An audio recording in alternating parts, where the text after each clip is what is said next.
नमस्कार दोस्तों, मैं एडवोकेट इंद्रजीत फोगाट आपके अपने YouTube चैनल लीगल जोन में स्वागत करता हूं आप सभी का। आइए दोस्तों, आज बात करते हैं एक ऐसे टॉपिक के बारे में जो हम सब की लाइफ से डायरेक्टली जुड़ा हुआ है। मेरा आपसे अनुरोध है कि आप इस वीडियो को हो सके तो पूरा देखें, शेयर करें, सब्सक्राइब करें, लाइक करें, ताकि हमारी बात है वो एक आम पब्लिक तक, एडमिनिस्ट्रेटिव अथॉरिटीज़ तक, सरकार तक जल्दी से जल्दी पहुंच सके। वैसे तो ये मुद्दा काफ़ी जाना माना है, आपने सुना होगा 134A। 134A एक हरियाणा एजुकेशन कोड की एक धारा है या सेक्शन कहें। 2007 की जो नियमावली थी उसके अंदर ये धारा जोड़ी गई थी हरियाणा स्टेट गवर्नमेंट के द्वारा। इसमें 25% बच्चों को फ्री पढ़ाने का प्रावधान डाला गया था प्राइवेट स्कूल्स में। फिर 2009 में अमेंडमेंट आया, 2013 में भी एक अमेंडमेंट आया। आज की स्थिति ये है कि 10% जो बच्चे हैं गरीब तबके के, या ये कहें BPL के और EWS यानी कि इकोनॉमिकली वीकर सेक्शन के, वो उन बच्चों को एडमिशन दिया जाएगा 10% बच्चों को free of cost private schools में। बहुत अच्छी बात है, सरकार की अच्छी पहल है। हम सब का भी और मेरा भी ये मानना है कि हेल्थ और एजुकेशन सभी लोगों के लिए फ्री ऑफ कॉस्ट होनी चाहिए, जैसा कि दूसरे देशों में है, बहुत सारे देशों में। एग्जाम्पल के लिए नाम लूँ मैं कनाडा का। बहुत अच्छी पॉलिसी है सरकार की, अच्छा कदम है, प्रभावी कदम है। हम सब सरकार के इस कदम की सराहना भी करते हैं। लेकिन देखिए दोस्तों, ये जो प्राइवेट स्कूल्स हैं, चाहे वो रूरल एरिया में हैं, चाहे अर्बन एरियाज़ में हैं, सबकी एक जनरल थिंकिंग है सब लोगों की कि ये प्राइवेट स्कूल जो ओनर्स हैं, बहुत पैसा है, बड़ी बड़ी गाड़ियों में घूमते हैं। देखिए, ये प्राइवेट स्कूल्स चल क्यों रहे हैं? इसके पीछे एक कारण है कि जो सरकारी तंत्र है वो फेल हो गया। जब ये प्राइवेट स्कूल्स खुले तो उस वक्त सरकारी स्कूल भी थे, और जिन सरकारी स्कूल्स में कोई फीस नहीं लगती, लेकिन फिर भी लोग इन प्राइवेट स्कूल्स में क्यों गए और आज भी क्यों जाते हैं? उसके पीछे कारण ये है कि educationally they are better than government schools. तो अब लगभग सभी तबके के बच्चे इनमें पढ़ते हैं, चाहे गरीब तबका हो, चाहे अमीर तबका हो। हम सभी अपने बच्चों को अच्छी से अच्छी शिक्षा भी देना चाहते हैं और इन प्राइवेट स्कूल्स में भी पढ़ाना चाहते हैं, ये बहुत अच्छी बात है। लेकिन ये जो प्राइवेट स्कूल्स हैं ये चल रहे हैं बिना किसी सहयोग के। सरकार कोई भी इनका सहयोग नहीं करती। और मैं तो इतना भी मानता हूँ, मेरे एक दो साथी हैं जो प्राइवेट स्कूल चलाते हैं, कि कुछ ना कुछ राह में इनके रोड़े अटकाती है सरकार एक तरह से। कुछ बेनिफिट्स भी दिए हैं, लेकिन राह में रोड़े ज़्यादा हैं। जितनी भी गवर्नमेंट की पॉलिसीज़ हैं उनका बेनिफिट लगभग सरकारी स्कूल्स को मिलता है, पर प्राइवेट स्कूलों को मिलता ही नहीं है, वहाँ तक पहुँच ही नहीं पाता। BEOs हैं, DEOs हैं, इनको भी हमने देखा है कि ये गवर्नमेंट स्कूल्स के लिए थोड़ा बहुत काम करते हैं, प्राइवेट स्कूल्स के लिए बिल्कुल काम नहीं करते, ना ही उनके बारे में सोचते हैं। सिर्फ अपनी जो पॉलिसीज़ हैं वो उनके ऊपर थोपी जाती हैं।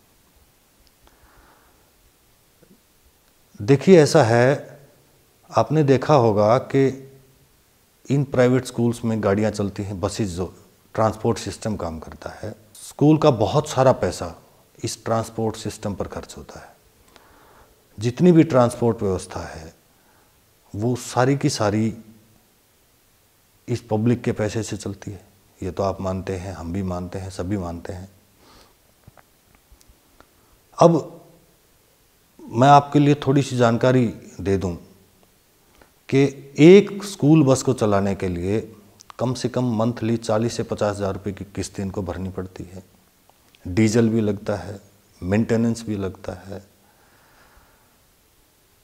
फिर सरकार की पॉलिसीज़ हैं कि इसमें सीसीटीवी कैमरे लगाए जाएं, लेडी कंडक्टर्स रखी जाएं, बहुत सारी ऐसी छोटी मोटी चीज़ें हैं, जैसे कि जीपीएस सिस्टम है उदाहरण के लिए, फिर से कहना चाहूँगा। इन सुविधाओं को देने के लिए प्राइवेट स्कूल्स को पैसे की ज़रूरत होती है। इसके अलावा सारा इंफ्रास्ट्रक्चर जो खड़ा हुआ है वो किसी सरकारी तंत्र की सहायता से तो नहीं खड़ा हुआ। हालांकि आपका पैसा लगा है उसमें, आम जनता का, हमारा पैसा भी लगा है,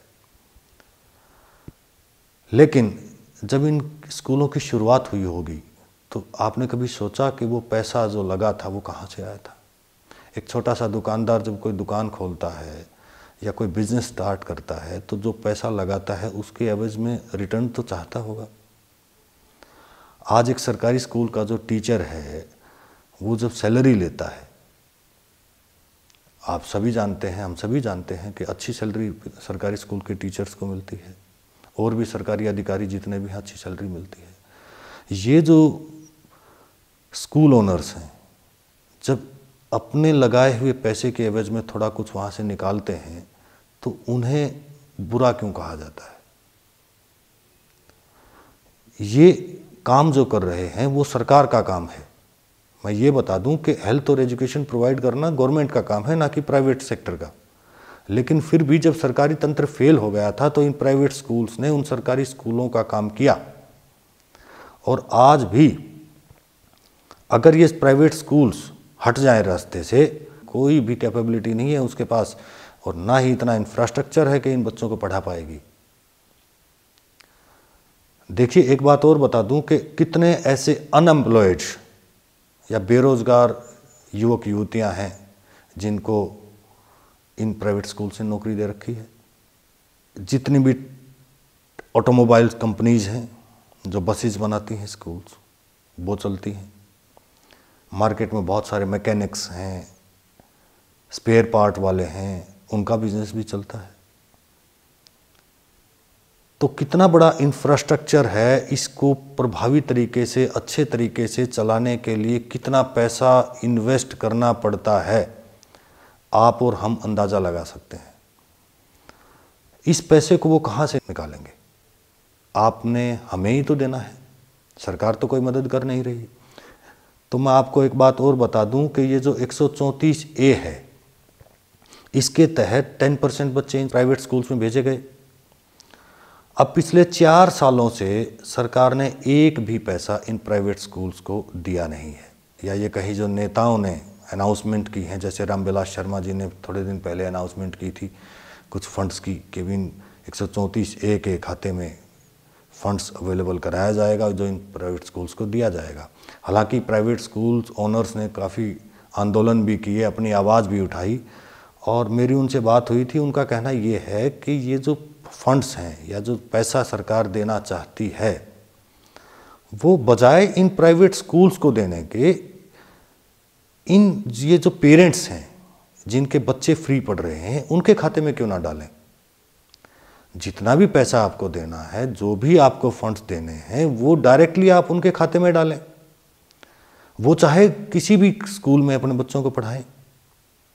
आप क्यों उन बच्चों पर या उन पेरेंट्स पर ये बात थोपते हैं कि आपको फलां स्कूल में एडमिशन लेना पड़ेगा? वो चाहे कहीं भी पढ़ाएं। आपको जो भी पैसा इस एजुकेशनल प्रोग्राम में उनको देना है वो पैसा डायरेक्टली उनके खाते में डाल दें। ये जो प्राइवेट स्कूल ओनर्स हैं ये भी इसी देश के नागरिक हैं, बेरोजगार थे, पढ़े लिखे थे। इन्होंने अपने इधर उधर से अरेंज करके या खुद का पैसा जो भी था वो इन स्कूल्स में लगा दिया। अपना वोट बैंक बचाने के लिए सरकार जो है इनके ऊपर अननेसेसरी प्रेशर बनाती है। इनकी गाड़ियों का भी अनऑथराइज्ड यूज़ किया जाता है रैलीज में और भी सरकारी प्रोग्राम्स में। थोड़े दिन पहले आपने देखा होगा कि सरकारी रोडवेज की हड़ताल में प्राइवेट स्कूल्स की बसेस को यूज़ किया गया और उस यूज़ के एवज में एक भी पैसा अब तक सरकार ने उनको नहीं दिया है और ज़बरदस्ती बसेस को कैप्चर किया गया। थोड़े दिन पहले मीडिया में भी ये बात काफ़ी उठी हुई थी। 3 दिन तक गाड़ियों को खड़ा करके रखा गया, उनको इम्पाउंड तक नहीं दिखाया। तो मेरा अनुरोध पूरी जनता से है कि ये जो प्राइवेट स्कूल्स हैं ये अच्छा काम करने की कोशिश कर रहे हैं, इनको करने दिया जाए। और अगर फिर भी अगर लगता है कि ये कुछ गलत काम कर रहे हैं तो फिर इनको क्यों चलने दिया जा रहा है, इनको बंद कर दिया जाए। सरकार चाहे तो कभी भी बंद कर सकती है, बंद करे इनको। लेकिन सरकार अपना वोट बैंक बचाने के लिए डायरेक्ट प्राइवेट स्कूल ओनर्स को और जनता को आमने सामने ला रही है, अपना कंधा बचाती है। अपना वोट बैंक बचाने के लिए ये धारा 134A जबरदस्ती इन प्राइवेट स्कूल्स पर भी और पब्लिक पर भी थोपी जा रही है। आपसे मैं पूछना चाहता हूँ कि जो 10% बच्चे फ्री पढ़ाए जा रहे हैं, उन लोगों की फीस कहाँ से आती है? उन लोगों की फीस वो बाकी बचे हुए 90% लोग पे करते हैं। ये जो 10% का एक नया आरक्षण खड़ा दे दिया गया लोगों को। और एक बात और बता दूं मैं आपको कि जब ये EWS के सर्टिफिकेट बनाए जाते हैं तो कौन सी प्रभावी एजेंसी काम करती है जो सर्टिफिकेट बनाती है? ये रेवेन्यू डिपार्टमेंट जो सर्टिफिकेट बनाता है वो कोई जांच नहीं करता। और अगर जांच की जाए अच्छे से तो बहुत सारे EWS के सर्टिफिकेट झूठे पाए जाएंगे, उनके खिलाफ भी मुकदमा बनाया जा सकता है। लेकिन फिर भी मैं एक बात और भी कहना चाहूँगा कि जो वाकई में गरीब हैं, जो ज़रूरतमंद हैं, उन तक अब भी ज़रूरतमंद लोगों तक ये बात नहीं पहुँच पाई। उनको इनका लाभ, इस धारा 134A का लाभ नहीं मिल पाया है, क्योंकि वो नहीं जाकर खड़े हो सकते तहसीलदार ऑफिस में, कोर्ट के चक्कर नहीं लगा सकते। लेकिन जो लोग प्रभावशाली हैं, उनके पास सब कुछ होते हुए भी EWS का सर्टिफिकेट बनाया और पहुंच गए प्राइवेट स्कूल में एडमिशन के लिए। तो मेरी सरकार से अपील है कि इसको अगर लागू करना है तो अच्छे तरीके से, प्रभावी तरीके से लागू करे। प्राइवेट स्कूल्स को प्रेशर में ना लाया जाए। उनका अगर कुछ पैसा बनता है तो उनको दिया जाए। दूसरी बात, इन प्राइवेट स्कूल्स को इतना कैपेबल बनाया जाए, इनको सुविधाएं दी जाएं, सरकार इनकी मदद करे, ताकि ये जो जनता के बच्चे, आम आदमी के बच्चे वहाँ पढ़ते हैं, वो अच्छे से पढ़ सकें, उनको और अच्छा इंफ्रास्ट्रक्चर मिल सके, ज़रूरतें उनकी पूरी हो सकें।